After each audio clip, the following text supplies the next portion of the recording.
is back! I really have played Payday 3. Payday 3. Is this the only level in the beta? I just played some Payday 3. Today, we're looking at Payday 3. And welcome to Payday 3. So you're here to talk about Payday 3. So let's talk about it, shall we?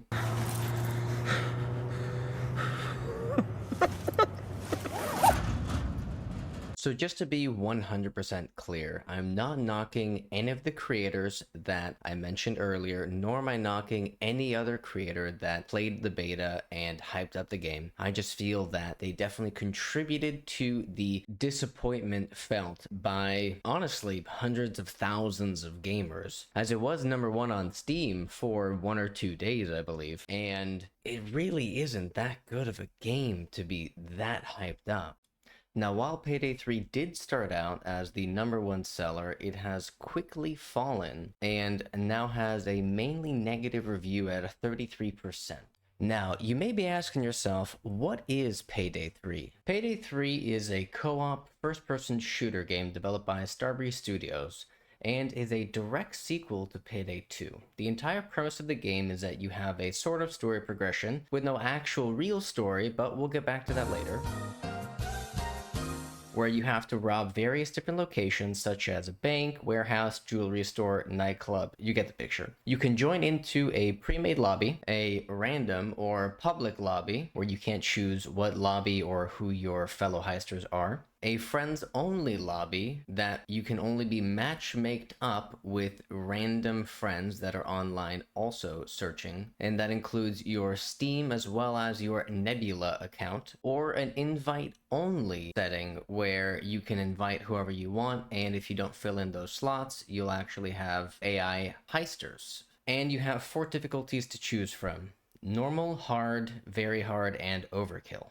Giggity. The difference in the difficulties is actually pretty noticeable, and it is actually much tougher to stealth in higher difficulties as well as when you go loud. The structure of the game is mission-based, and with every mission you have the same sort of phases, but the makeup and the content of each mission is slightly different. First, you have the stealth phase, where it is actually possible to beat each mission without masking up or shooting a single bullet. In the stealth phase, you have to sneak around undetected to gather key cards, passcodes for doors, scanning people's phones for clues, getting extra information from reading papers, etc., to try to get the loot of that mission, whether it be getting into a vault, rare diamonds, art, etc. The second phase, if you fail to stealth around or just straight up want to go loud, is the negotiation phase, where the cops start to show up and you need to start tying up civilians to use as hostages or meat shield. Then you head into the objective phase, where you need to get thermite together to blast through the floor above the vault, take the manager of the diamond shop hostage to use her phone to unlock the safe, and different scenarios such as those. All of this while you're fending off cops, ninjas, juggernauts, snipers, and cops with tasers. Once you have the objective secured, or not, depending on if you did the steps right and fast enough, you need to get to the exfil location, otherwise you reach the last phase, the point of no return. This is when all different sorts of cops will endlessly spawn to kill you unless you get out in time. So, now you're probably sitting there wondering, what exactly went wrong? How could a game with so many dedicated and die-hard fans be suddenly turned off by the sequel to a much-loved game? Well, here's how. It all started on the launch. Payday 3 launched on the 21st of September, and everyone ran home to get their hands on the game they'd heard so many great things about. They logged into Steam or got onto Xbox and downloaded and booted up the game. They had to then register a Nebula account and got into the tutorial. But that's when disaster struck. They couldn't get into a match. They would hastily go check online and see the post from the Payday 3 developers saying that the servers were down. People scoured the internet to see if they would be able to best these difficulties and get into the game regardless. Was there an offline mode that they could play with only AI teammates? Was there a way to get into a match with a full party of 4 people? Would they be able to skip the queue if they only got in with AI? Alas, there was not. They were stuck. There was nothing they could do but patiently wait as they pulled up their Twitter accounts and stared at the Payday 3 page, and wait for the magic post: the servers are fixed. And while the developers were trying their hardest to get the servers back up and running, That night there was no dice. Everyone would resignedly go play another game or go to bed with some slight feeling of disappointment, except the developers, who posted that they had stayed up all night, and just after 9 a.m. on the 22nd of September, they posted, "We are back in business, boys." Well, that's not exactly what they said, but you get the gist. Everyone that night rushed home, but much to everyone's dismay, the servers were still down the second night. And that night came and went, with a few people reporting that they had gotten into a game. On the third night, the developers looked like they had finally managed to get the servers at least partially up, and that night, the hordes of hungry gamers huddled next to their computers and televisions, hoping that it wasn't another ruse. And while the servers were buggy and had different problems, many people were at least able to get into the game and finally play it. Success. After all the anticipation, Then, one day, they finally got in. Once they were in, some were met with that reassuring feeling of nostalgia, while others with disappointment. Why, you ask? Some were disappointed? And while I cannot speak for everyone, I did scour online to find what everyone's opinion of the game was, without including the multitude of glitches and bugs found, and discounting that the graphics felt lackluster and slightly dated, and that the gunplay, while much improved from Payday 2, still felt sluggish and almost unsatisfying. The stealth, additionally, while also much improved, felt incomplete. The game fell short of what they were led to believe. What were these bugs? Here are a couple just to name a few of the most common complaints found.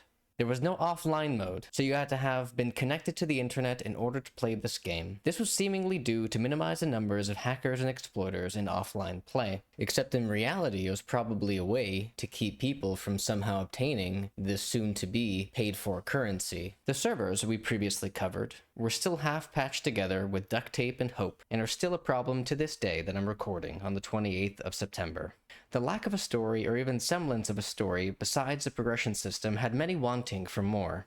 The game lacking content in variety, between there being no variation of the RNG, that is to say, when you loaded into a mission, and then you messed up and clicked restart, the supposed RNG elements did not actually in fact change. This includes key cards, the actual key code numbers, and other items that you needed to progress the stealth portion of the game. Additionally, to get further into the nitty-gritty, there were less heists, less guns, less masks, and less outfits than when Payday 2 released. The fun and exciting challenges we found in the prior game to boost your XP gains felt laborious and grindy.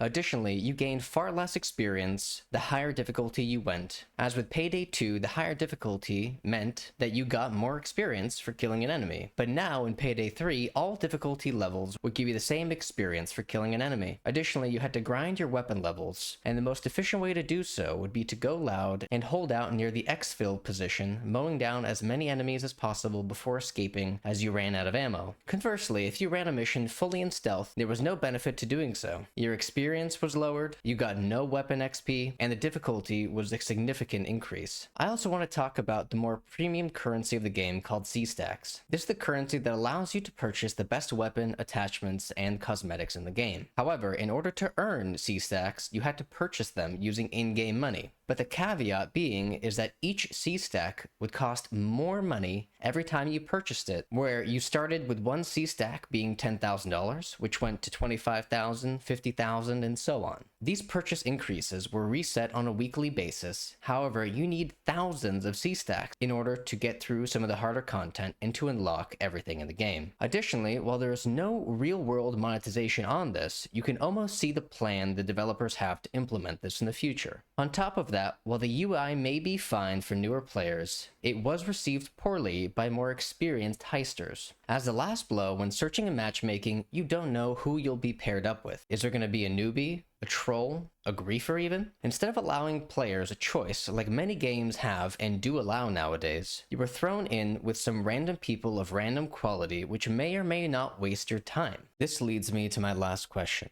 Is the game beyond repair?